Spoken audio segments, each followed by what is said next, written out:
Welcome to 32 Bar Cut the Show, a show where we talk with our friends about what it's like to be a performer. Today on 32 Bar Cut the Show, we are sitting down with Zurin Villanueva.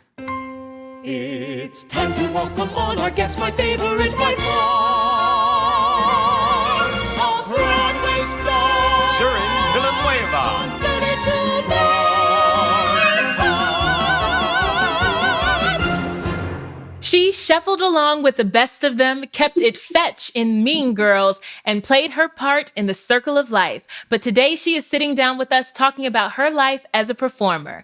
Welcome to the show, Zurin Villanueva. Thank you. That's the best intro ever. We try to do our best in our humble Brooklyn abode. We want to make you feel special if we can. Brooklyn. I'm born and raised. I remember that when I met your mom when we went to the Lion King premiere and you were telling me you were from Brooklyn. So what part of Brooklyn are you from? Clinton Hill. Clinton Hill. Clinton Hill, Fort Greene area. And then my mother moved to Bed-Stuy. But Clinton Hill, Fort Greene, Spike Lee's Brooklyn, I say. Hey. Yes, Spike Lee's Brooklyn. Absolutely. Did you get a chance to see She Hate Me? Oh, of course. Yeah. Of course, Did you like eat it up? You were like, yes, I know that place, that place, that place. Of course. He was the same places like over and over again. I think, yeah, he's has a love story with Brooklyn. And I feel like all of his, well, not all of his movies, but a lot of his movies are a love story for Brooklyn. So it's very cool. When you're from Brooklyn, you love it. You love it. So how are you doing? I know it's been an interesting, what are we on? 11 months now of Oh my God. being off of the Broadway stage. But how are you doing? I'm doing good. I'm doing better than I would have expected if like someone told me a year ago like this was gonna happen. I would have been like, no. I feel a lot better than I thought. So the first like 8 months, I was exhausted. I was completely burnt out. Like actually burnt out. And then around 8 months, like it started like, oh, okay, this is happening. Then it was like, okay, I need to sing. I need to dance. I need to do something for people. I need people to watch me. And that'll just give me my fix and I'll be fine. I feel you on that because I'm starting to feel the burn. I'm starting to feel her. You're starting to feel her. Feel the burn. Feel the burn. Yeah. That itch to like get back and perform and show people what you're about, what you can offer. There's such a reward in that. I feel like when you go on stage and you do your thing, you present it, and then you get an applause. But when we do like the virtual performances, it feels like you are singing to your computer and then that's it. Like I don't ever feel it's the response, energy. Like feeling their energy, taking you in. Yeah, it's all about that. It's all about that. I actually did a virtual solo show last August, which was my first solo show I've ever done. And I did it virtually, and it was through Metropolitan Zoom, which means like you could see all of the people who were in the room. So it was just like little squares there, like kind of like what they do with sports, and you can just see the digital squares. And I still I couldn't feel them obviously, but seeing them nod and clap and smile definitely did help. It was something. Yeah, absolutely. I need to look more into that Metropolitan Zoom. So was that it was that Zoom, but they just like changed the format of it, or? Well, it's through the Metropolitan Room, which is a real space in the city, and that owner, Bernie Frischman, he put together a Zoom thing, like so that actors and performers could do a live concert for their friends and fans and such. I love that. I'm so glad you got a chance to do that. And so I know we're going to talk about this later, but just because we're talking about virtual performances, you're doing the Broadway Sings concert. Yeah. So you can book Zurin on the Broadway Sings if you want a birthday party or anniversary, or just you want to hear her voice. Happy party, Friday Karaoke party. party. She is available. Birthday party, anything. um, so we know each other through The Lion King, which is such an amazing show, and I never really got a chance to know you like I wanted to. And I know that that's kind of the nature of being a replacement at a big show like The Lion King, is that everyone already has their friends, and it's very difficult to make new connections. So I'm really glad that we're getting this chance to sit down and talk, because I feel like I'm really going to get to know you now, and that makes me very happy. So yes, I always wanted to get to know you. I was like, she's so pretty. oh, oh my I goodness. was like, no, you're such a light and a joy and a lightness in that building. And I was like, I bet you she's cool. Oh my gosh. Well, thank you, Zurin.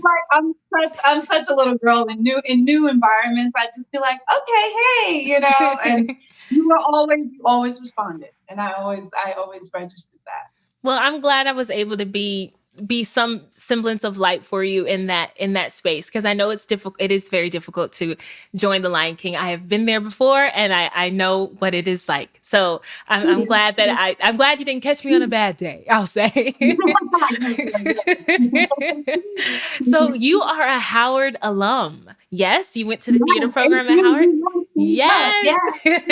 And so I have quite a few friends that graduated from that program in different years, but every time I meet a Howard alum that graduated from the theater department, there's so much pride and joy and just a feeling of pride in what you learned and being a part of that legacy. So can you tell us a little bit about what it was like to matriculate through that program? Yes, of course. First thing, I know you noticed that anytime you even mentioned Howard University around HU alum, the first thing you hear is HU, and it's the whole thing, and, and it's hilarious. So what was it like? It was like coming home. It felt like home. It felt I actually didn't want to go. My mother made me go. Was your mom a Howard alum as well? No, she was just a huge advocate of historically Black colleges and universities. And Howard University was the only HBCU that had an accredited arts program in terms of a BFA as opposed to a. And so that was the only choice out of all of them. And I wanted to go to conservatory. I was a very serious actress. I went to LaGuardia High School. I was trained in Stanislavski, and I was like, I have to go to conservatory. And she was like, no. No, ma'am. She said, well, if you want to go there, you will have to pay for yourself. Because she was like, I'm not paying six figures for you to be, policed in what roles you could play and held back because of race, and she was like, I don't want that to happen for you. I want you to train in a place where you're free. And it took a few years for me to realize what that was. And then then when I did, it was like, see, the difference was that it bolstered your self-esteem. It was really about self-esteem. And we know as actors, like that is the gold over the skill, because there are people of all kinds of skills that have huge, huge careers. It's not necessarily about the skill after a certain point. It's really about what you believe in yourself and your place in the world. If you believe in yourself and what you can offer in the arts, no one can stop. Amen. No. So that's what I got from there. Like they matriculated and held us and like baby birds and told us we were the flyest thing, and we left and we believed it, and it was wonderful. I went to Spelman College, and I didn't do a theater program, but when you talk about an HBCU and the pride that you leave with, I think it is so important. My friend recently, we do a weekly house party call because we got sick of Zoom. So we do a house party call. But we meet every Friday and we talk about how we're doing, or maybe we'll talk about something we want to share with each other. And my friend last week, he said, I want to know what you think about what Joe Budden said. And I was like, well, what did Joe Budden say? And he was like, Joe Budden said that every Black student should go to an HBCU. And I thought about that and I thought it was kind of extreme, but I understand why he said it. Because the self-esteem I left with when I left Spelman was necessary for me to take the next step in life. And I hear from my other friends, my other Black friends who went to predominantly white colleges, and how they kind of never, not never, but didn't quite feel like they could be themselves 100% of the time. And school is hard anyway. High school is hard anyway. You know, there's a lot of icky feelings about feeling, getting used to yourself and who you are and who you want to be. But what you don't have to worry about at an HBCU is your race. And that takes so much off the table when it comes to interpersonal relationships. Yeah. And so people say that all the time. They say at a Black school, it's just, you're just Black all the time. And it's like, no, actually, I'm not. I'm Zurin. Yeah. I'm not Black at all. Yeah. Black is gone. It's gone. It's all yeah. Yeah, it's not something that you have to worry about. And when it comes to diversity, HBCUs are diverse because guess what? You got the folks that are, more laid back over here. You've got the studious poli-sci over here. You've got the future activists over here. You realize just how many different ways there are to be Black. Yes. There isn't just one way. Absolutely. There are a trillion ways. Like, look at all these different kinds of Black people that I didn't even know existed. Mm-hmm. Absolutely. That's so important. It's so cool. So what do you think about what Joe Budden said? Do you agree with that? Do you think it's extreme, or are you like, what do you think? If you ask me as a young person, if you asked me at 21, I would have been like, no, that's not. Yeah, great. It's great. But I was like, after being in the business for 10 years, after being out with all of the different kinds of people, I have learned that, yes, I agree. I completely agree. It can be undergrad, it can be graduate school, it can be med school, law school, whatever. But at some point during your educational career, absolutely, you should go to a HBCU. Because number one, those are the places that people look for Black people to hire. When all of these big companies need to fill their diversity quota, they go to Black schools to find Black people. So that is one thing. And that self-esteem during that part of your life from 18 to 22, where you really are on shaky ground and you're really formulating who you are, that support and that in your self-esteem and being who you are and that freedom you get, that is invaluable. That is invaluable and then when you go out into the world and you meet other people, you are studying yourself and you know what you want and what you don't want and how to express yourself, and you're not trapped in fear. And I've definitely have had moments where I get trapped in fear, and it's not like I'm never scared. Of course, I'm scared all the time. But when that happens, I know that it is fear and I can make the choice to do something else. As opposed to operating out of being what you think other people want you to be. I think that is key in the profession that we're in. It definitely translates to other professions, I'm sure. But when you get a casting call and you get the sides and you're like, okay, I'm gonna do this audition, it is very difficult, or it can be difficult. I don't want to say it's very difficult because everyone's experience is different. But for me, it can be difficult to not focus on what do I think they want, instead of just looking at the sides and deciding, how do I want to become this character? Yeah. And I think when you're navigating relationships and networking and you don't have that foundation of who you are as a person, you may find yourself in conversations with directors or casting directors or your castmates and asking that same question. What is it that they want from me? How can I be accommodating in this moment? How can I be less aggressive or whatever society has told you that I am before you met me? And I think matriculating through an HBCU kind of, you forget all of that for a while and you're able to just stand firm in what you have to offer. Yeah. Your true self, your soul self, you know, that is just everything. I'm going to pause 1 second.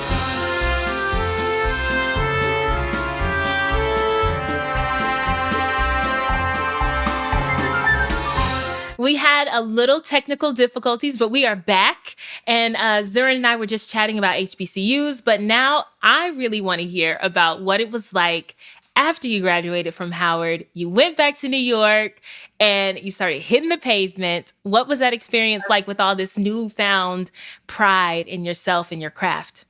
Oh, it was my favorite time. My favorite time was that young, just off the boat, fresh, like, yes, I'll do whatever you want. That feeling, it's everything. It is just the sweetest, most genuine thing that can come from a young actor. And I actually was really, really fortunate. I got my equity card before I graduated. Wow. In Crowns at Arena Stage.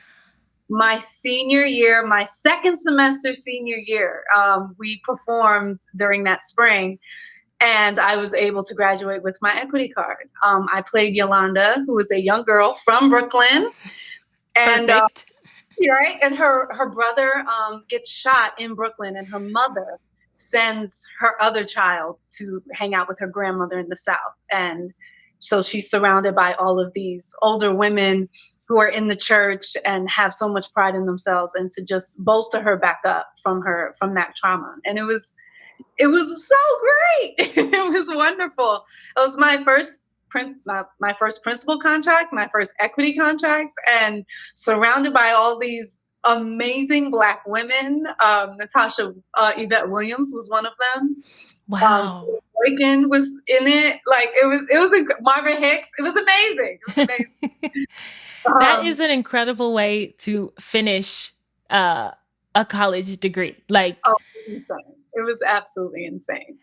So I was like, had my equity card, so I didn't have to wait on the line. I was like, woo, front of the line.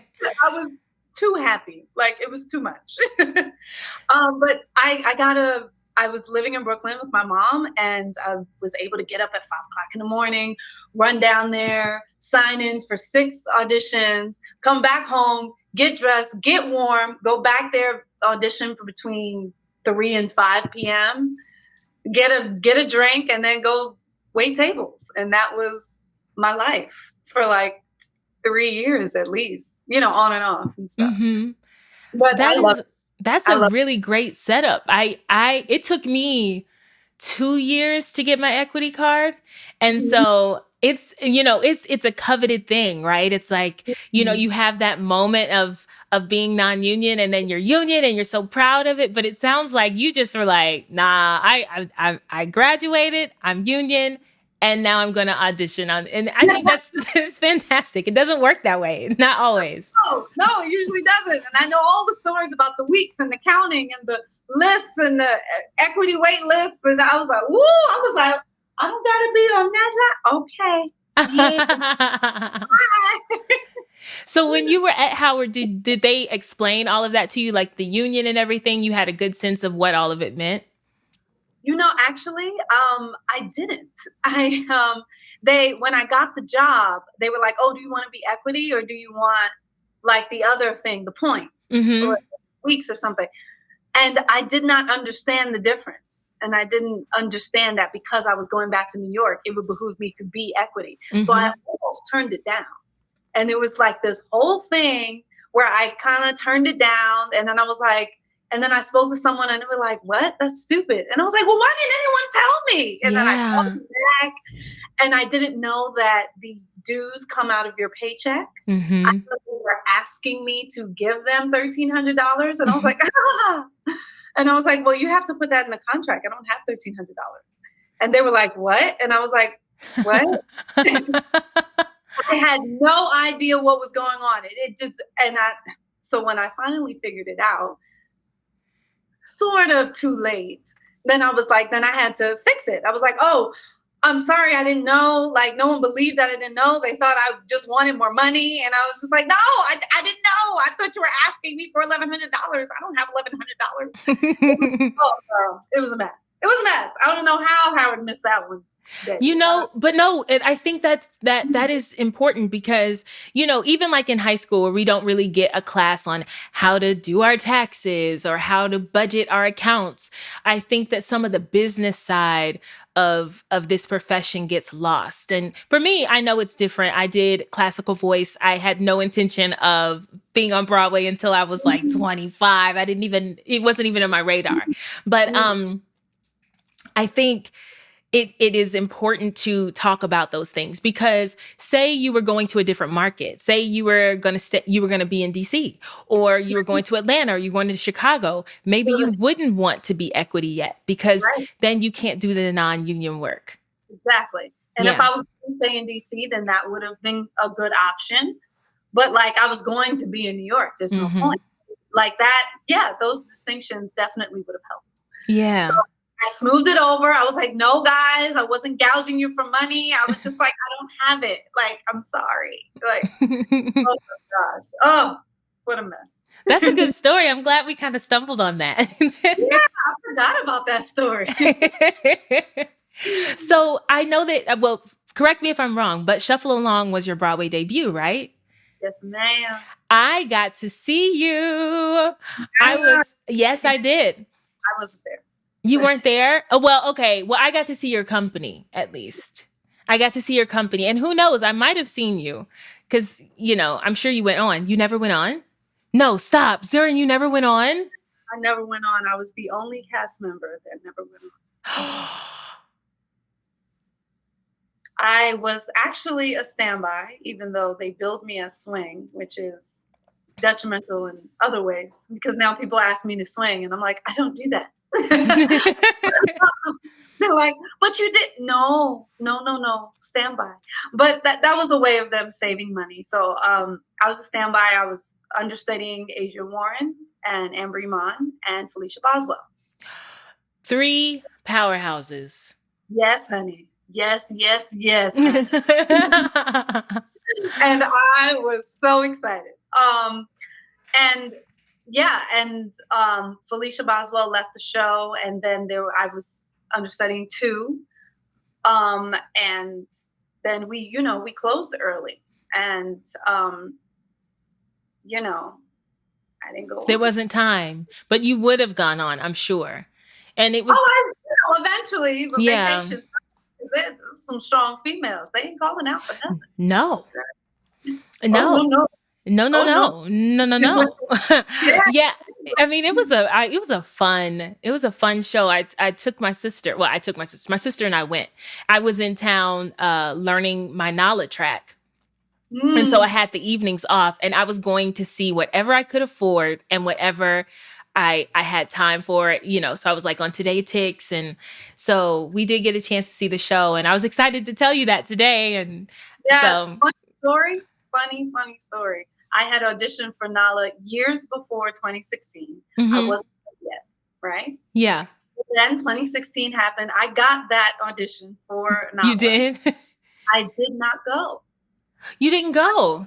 I didn't go. I didn't go because I was completely in love with Shuffle Along and I knew I was going to go on and I knew this was going to be great and a launching pad and all that stuff. And then we closed. Well, it's those decisions we'll never know how they'll shake out, And so it's like you just go with your gut in the moment and hope that you don't have any regrets because honestly, just the opportunity for you to be in that cast, in that room with all of those amazing actors, you have connections with them, and there's nothing like forging a connection with someone when you do an experience together, because it just, I don't know, it could help and serve you in other ways later on. Absolutely. Yeah. Well, yeah, I auditioned, and I wasn't even in New York. I sent in a tape, and I was like, this is a long shot. And so when I flew in for the callback, I was like, well, I have nothing to lose. So I'm just, and yeah, yeah. But now you are in the company of the Lion King, and so who knows what will happen in the next few years, and maybe you'll get your shot at Nala if you're still interested. I don't know. Now that you've gone on, you might be like, do I want to do this 8 times a week? I love Nala. I did not know about the running and jumping. They really should tell you that. They really leave that part out. You're like, okay, so I sing, someone lifts me. No, it's basically a sprint. Yeah. That's a whole thing. That was a whole emotional reaction in terms of giving my trust over to another being. That's a whole thing. The trust leap. She's like FloJo. She's not playing. No, she's not playing. I went on the first day of rehearsal for the Nala Simba fight. Ruth Lynn said to me, okay, I just want to see how you run and jump on him naturally. I said, Ruth Lynn, I don't run and jump on anybody. I don't. Never. I'm 5'9". I don't run and jump on anyone. They don't want me to. I don't do it. And she was like, oh, you're so silly. Go run and jump on him.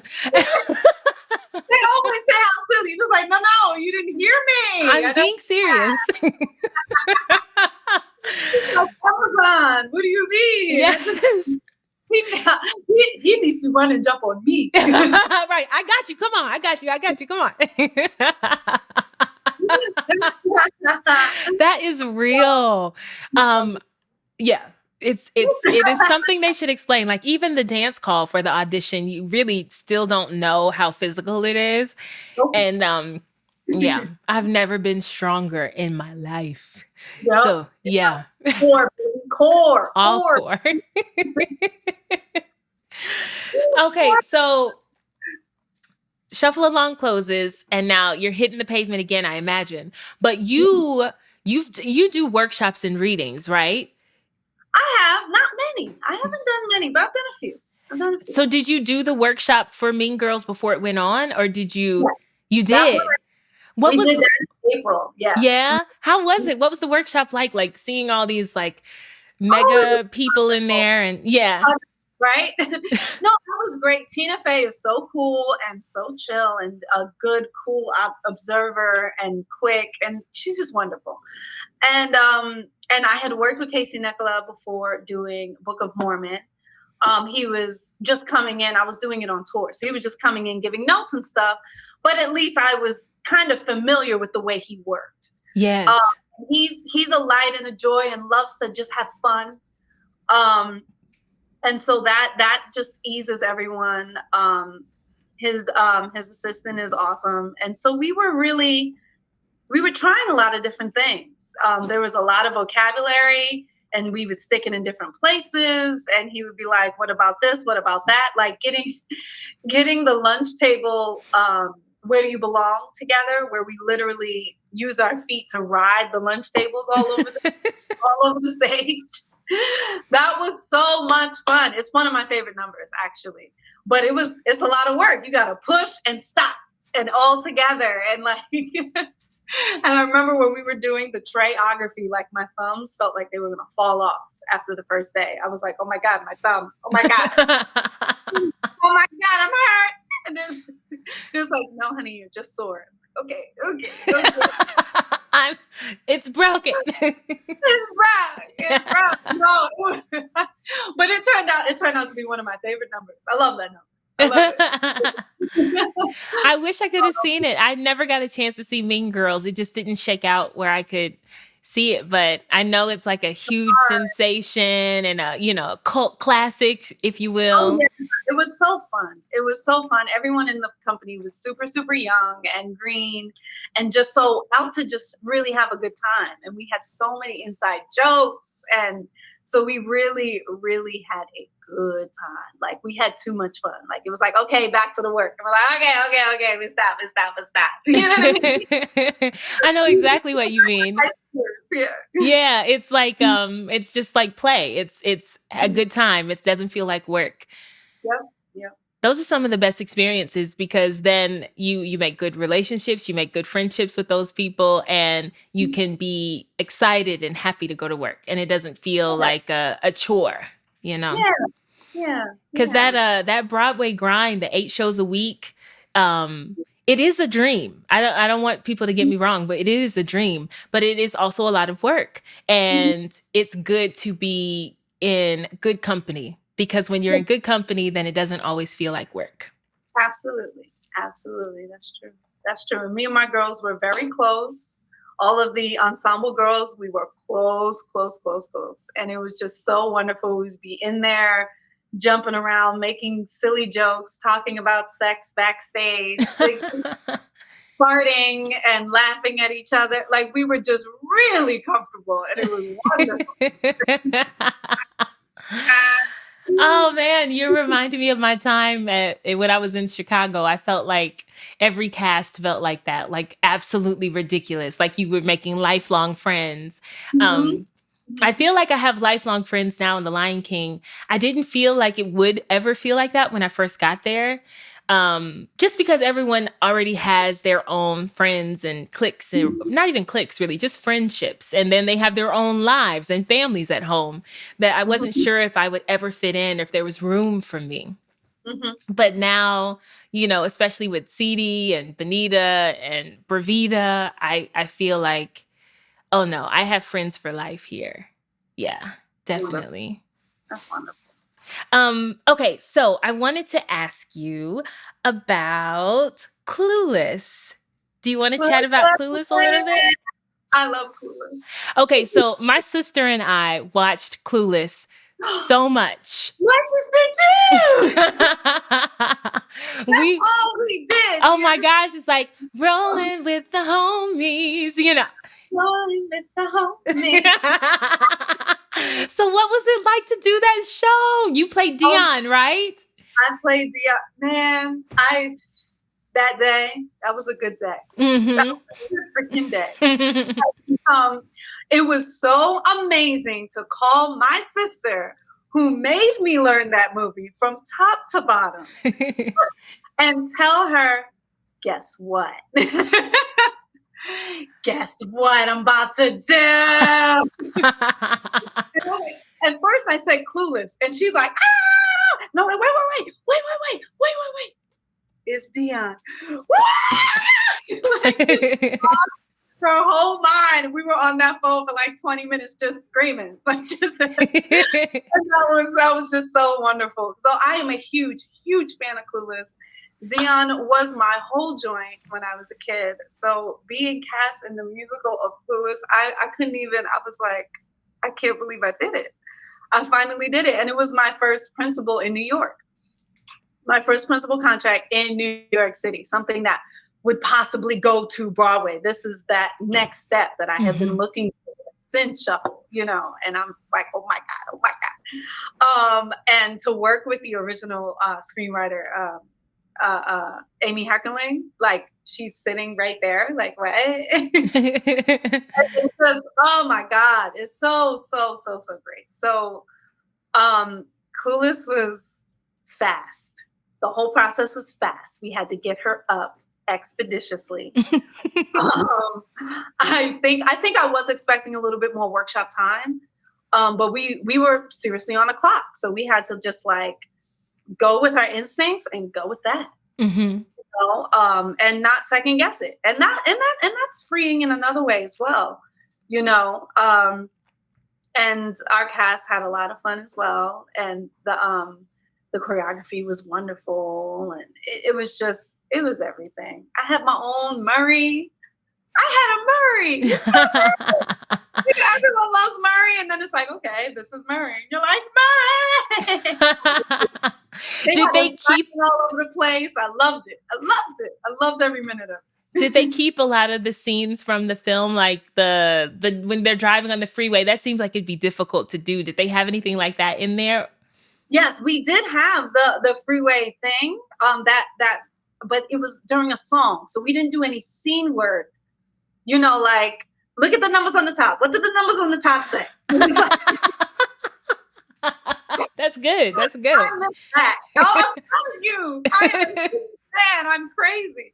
So they actually didn't do that. So that was a singing part. So we sang our way into the party. But in my head, like, I'm always playing the scene part in my head, and I'm like, look at the numbers. There are no numbers. There's letters. I can't. Oh man, I wish I could have seen you as Dion. I'm sure you were fantastic. Thank you. Oh, and I got my first good review, which was great. Do you read reviews? Well, I didn't. I wasn't sure. I was like, ooh, that's the plague. No. But then everyone was like, oh, hey, Zurin. Oh, congratulations on that review. And I'm like, they kept doing it. And I was like, what did it say? So now I can't help it. I was like, I have to look. Oh, God. And I look and it's one word. Zurin Villanueva is appealing. Yes. Appealing. Yes. Appealing. And I was like, appealing. And I think it was also because it was Ben Bradley. And I realized, like, I was like, oh, like, he's huge. And I was like, I'm appealing. Oh my gosh. Dimple sister.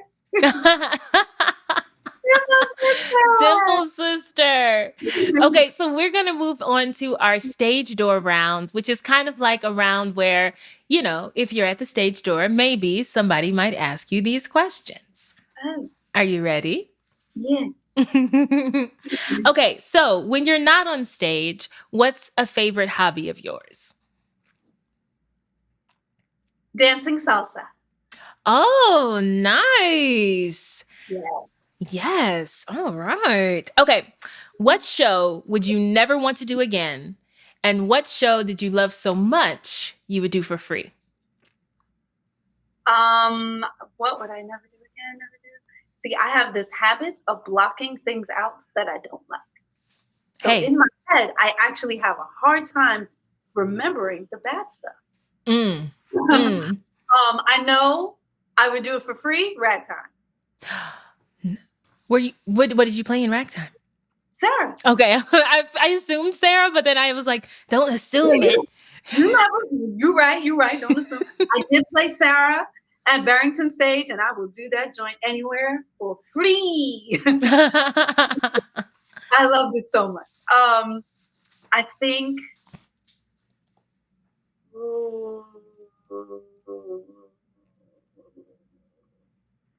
darn, that's really hard. Because I feel like the ones that were crazy and life-changing and not good, those are the ones that like made you tougher and stronger and advocate for yourself, or not advocate for yourself and teach you to shut up. And I think you can plead the fifth on it. I plead the fifth. All right. Okay, so this next question is a silly question we ask everybody. So let me see. In the cast of Clueless, who would you slap? Who would you hug? And who would you take to lunch? Okay. I would slap Murray. I would hug Cher. And I would, what's the third one? Take to lunch. Oh, who would I take to lunch? I would take to lunch Amber. Aw. Amazing. So would you like to stick around for the curtain call? Sure. Okay, so we are going to leave Zurin for now, but we will be back at the curtain call to chat a little more about her life as a performer. If you want to see some more of Zurin, you can follow her on Instagram at Zurinspired, and you can book her on Broadway Sings for a concert, for a birthday party, for a karaoke party. You name it, she's there. She's going to sing her heart out for you.